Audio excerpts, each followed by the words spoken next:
Hello viewers, welcome to Review on Point. Today we are going to talk about drama serial जाने जहाँ की next two episodes. तो let's start. Episode number 3 start होती है जहाँ पे हमारा जो हीरो शहराम है वो इंतहाई दिल बर्दाश्ता हो के कुरान मजीद की तिलावत कर रहा होता है और इसके फादर की जैसे कि हमने देखा था कि सेकंड एपिसोड के एंड में डेथ हो जाती है। तो ये भी देखने वालों को पता है कि वो किस हद तक अटैच होता है अपने फादर के साथ। तो बहरहाल यहाँ पे सारा जनाजे वगैरह का सीन होता है।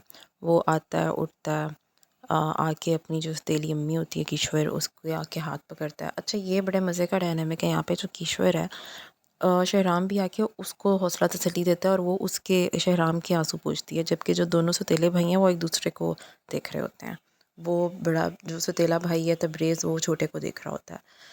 एनी हाउ, यहाँ पे ये सारा सीन काफ़ी लंबा चला। सारा कुछ डायरेक्शन इज़ ओके ओके, लेकिन यहाँ पे जो किश्वर है उसके चेहरे पे साफ नज़र आ रहा है कि शी इज़ ओके, कि अगर डेथ हो गई है उसके हस्बैंड की तो कोई इतनी कोई तूफ़ान की बात नहीं आई।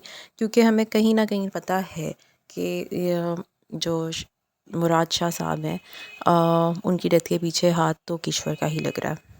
दूसरी तरफ फिर हमने देखा कि जो हमारी हीरोइन है महानूर, वो भी यहाँ पहुँच गई हैं कराची से। इनकी इनकी आगे किस तरह स्टोरी चली वो बाद में करते हैं। पहले ज़रा हवेली की तरफ चलते हैं। वहाँ पे जो किश्वर है उसके हाथ में सारा होल्ड आ गया है मुराद शाह साहब के मरते ही, क्योंकि शहराम को उसने लगा दिया है नींद की गोलियों पे। अच्छा अच्छा मीठा मीठा बोल के, उसकी हमदर्द बन के, सारा कुछ करके, वो एंड में जब उसे एक गिलास जब दूध का देती है तो 2 अदद गोलियाँ दूध के गिलास में डालती है और 2 अदद अपने हाथ से खिलाती है। और इस तरह से वो उसको टेक ओवर कर गई है सारा कुछ। फैक्ट्री में उसने अपने बेटे तबरेज़ को बिठा दिया है। दोनों बेटा और माँ जो है मिल के वो फुल ऑन तरीके से मुराद शाह साहब के पैसे उड़ा रहे हैं। शहराम को उन्होंने इस काबिल छोड़ा नहीं कि वो कुछ देख सके। वो हर वक्त नींद में ही रहता है, हर वक्त गिरा पड़ा ही रहता है। एक और इंटरेस्टिंग चीज़ ये हुई कि जो मुराद शाह साहब की जो विल होती है वो 70% जो अपना जायदाद का हिस्सा, प्रॉपर्टी वगैरह, फैक्ट्रीज़, वो शहराम के नाम कर गए हैं, जो कि वो लुक आफ्टर नहीं कर पा रहा, क्योंकि वो हर वक्त उस तरह से रहता है, नींद के नशे में, ऑल दैट इस तरह से रहता है। उसको यही लग रहा है कि मैं गम में हूँ और मुझसे कुछ हो नहीं रहा बाबा के जाने के बाद, जबकि ऐसा नहीं है। एनी हाउ, अब चलते हैं हम महानूर की तरफ। महानूर जो है वो कराची छोड़ के यहाँ पे आ गई हैं। आई थिंक ये हैदराबाद साइड है। और यहाँ पे आके जब उन्हें पता चला इन लोगों को कि मुराद शाह मर गए हैं, तो अब इन्हें अपने ओन पे ही सब कुछ करना है। बाप भी परेशान है, वो तो सड़ा हुआ ही है डिवोर्स से। मतलब वो हर चीज़ का ब्लेम महानूर को ही करता है कि उसकी ज़िद की वजह से, उसके असूलों की वजह से हमें साल को बचे, हमें कराची छोड़ के आना पड़ा। महानूर खुद भी फ्रस्ट्रेटेड है। उसको भी है कि ये क्या मुसीबत डाल दी है, वापस चलते हैं। घर की सफाई वो कर रही होती हुई ना हमें नज़र आ रही है। और लेकिन वो जल्दी मूव ऑन हो गए हैं। इस थर्ड एपिसोड के अंदर हमने देखा कि मुराद शाह साहब को और मरे हुए और इनको यहाँ आए हुए भी 3 माह गुजर गए हैं और ये आहिस्ता आहिस्ता सेटल हो गई है। ये यहाँ पे ट्यूशन्स भी बच्चों को देना शुरू हो गई है। इसके बाप ने, महानूर के बाप ने यहाँ पे कोई छोटी सी दुकान टाइप भी खोल ली है। और हमने यहाँ पे फर्स्ट इंटरेक्शन भी देखी है महानूर और शहराम की। ये किसी मज़ार पे होते हैं दोनों। महानूर अपने दियों के शौक़ में दिए भी जला रही होती है और शहराम उधर दियों के पास आके बैठ जाते हैं और उनकी चादर को आग लग जाती है। यहाँ पे हमारी हीरोइन साहिबा उठ देखती हैं और फिर उनकी चादर की आग को बुझाती हैं। मतलब चादर उनके ऊपर से खींच के तो वो फेंक देती हैं दूर। यहाँ पर वो इतने डेवस्टेटेड हैं हमारे हीरो अपने बाप के गम की वजह से कि वो उसको थैंक यू भी नहीं कर पाते, बस उसको देखते हैं। और उनकी आंखों में नज़र आया कि उन्होंने पहचाना भी है कि अच्छा ये महानूर है, जिनकी शादी पे ये गए थे और इन्होंने अपनी शादी तोड़ दी थी। दोनों का आमना सामना ज़रूर होता है लेकिन कोई कन्वर्सेशन नहीं हुई अभी तक। दूसरी तरफ हवेली में वही हालात हैं। टेक ओवर जो है वो किश्वर ने कर लिया है, तबरेज़ को फैक्ट्री में बिठा लिया है और यहाँ पे अब हालात ख़राब होना शुरू हो गए हैं। लोगों को वक्त पे सैलरीज़ नहीं मिल रही, फैक्ट्री की जो मशीनें हैं वो ख़राब हो रही हैं, उनके लिए भी पैसे नहीं दिए जा रहे। शहराम से सिर्फ सिग्नेचर करवा लिए जाते हैं और बाकी सारा कुछ यही लोग देख रहे हैं और वही नज़र आ रहा है कि ये सब कुछ ख़राब भी हो रहा है। हीरोज़ ऐसे अच्छे नहीं लगते। ऑब्वियसली शहराम भी इस तरह अच्छा नहीं लग रहा। पता नहीं वो कब स्टैंड लेगा।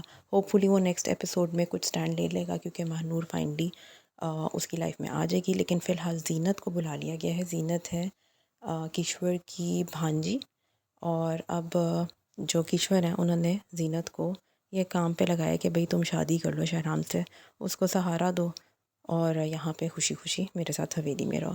जीनत को भी ये बात समझ में आ गई है और उसने आते ही साथ पहले दिन शहराम के आगे खाना भी रख दिया है कि मैं आपके लिए लेके आई हूँ, जिसके ऊपर हमारे जो हीरो साहब हैं उनको बुरा लगता है और वो अपने जो ख़ास मुलाजिम होते हैं हाशिम उनको आवाज़ देके कहते हैं कि तुमने ही मेरे सारे काम करने हैं।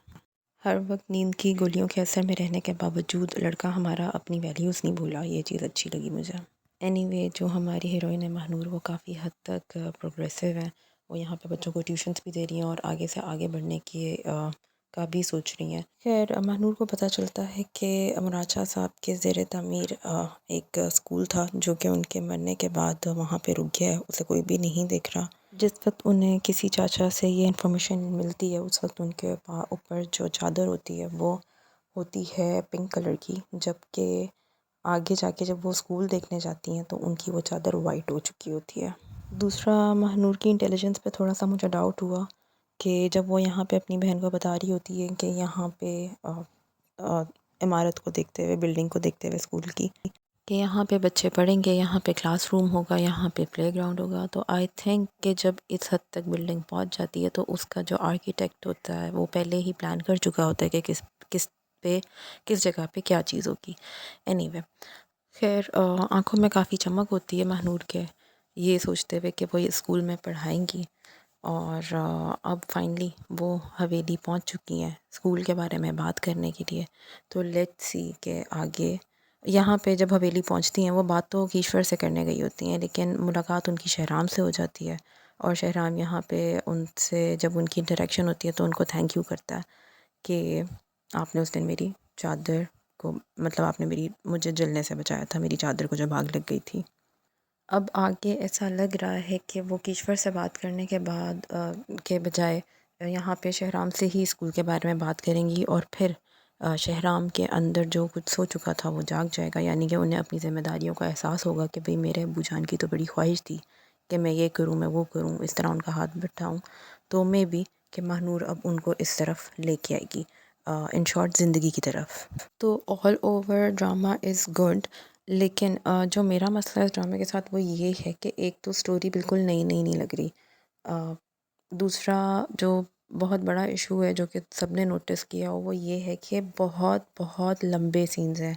ड्रामे का प्लॉट इतना ज़्यादा नहीं है जितना इसको खींचा गया है। ज़्यादा तो इसके अंदर हमने सारा किश्वर का ही रूल देखा। किश्वर की एक्टिंग भी अच्छी है। सवेरा नदीम ऑफ कोर्स, उन्हें कौन नहीं जानता, मानी हुई एक्ट्रेस हैं। उनकी एक्टिंग, एक्सप्रेशंस, उनकी looks, everything is so so perfect. लेकिन अगेन मसला वही है कि 2 एपिसोड्स के हिसाब से ड्रामे के अंदर कोई ख़ास मूवमेंट नहीं है। थोड़ी बहुत चीज़ें हुई जैसे कि महानूर कराची आ गई, 2 दफ़ा इंटरेक्शन शहराम के साथ हो गई, दैट्स इट। और इसमें कुछ भी नहीं हो रहा। हीरो की जो हीरोपंती होती है वो इस वक्त हमें कहीं नज़र नहीं आई। लेट्स सी कि अब आगे किस तरह। तो आई होप कि थोड़ा सा ड्रामा थोड़ा फास्ट हो जाएगा और इसे होना भी चाहिए क्योंकि इस तरह तो इट्स नॉट वर्किंग। बाकी Ayesha Khan is looking so beautiful, बस ड्रामे की पेस स्लो है। एनी हाउ आप लोग को ये ड्रामा कैसा लग रहा है आप बताइएगा। Till then you guys subscribe my channel, share the video, like the video, do take care of yourself क्योंकि सर्दी बहुत ज़्यादा है। Till then bye bye.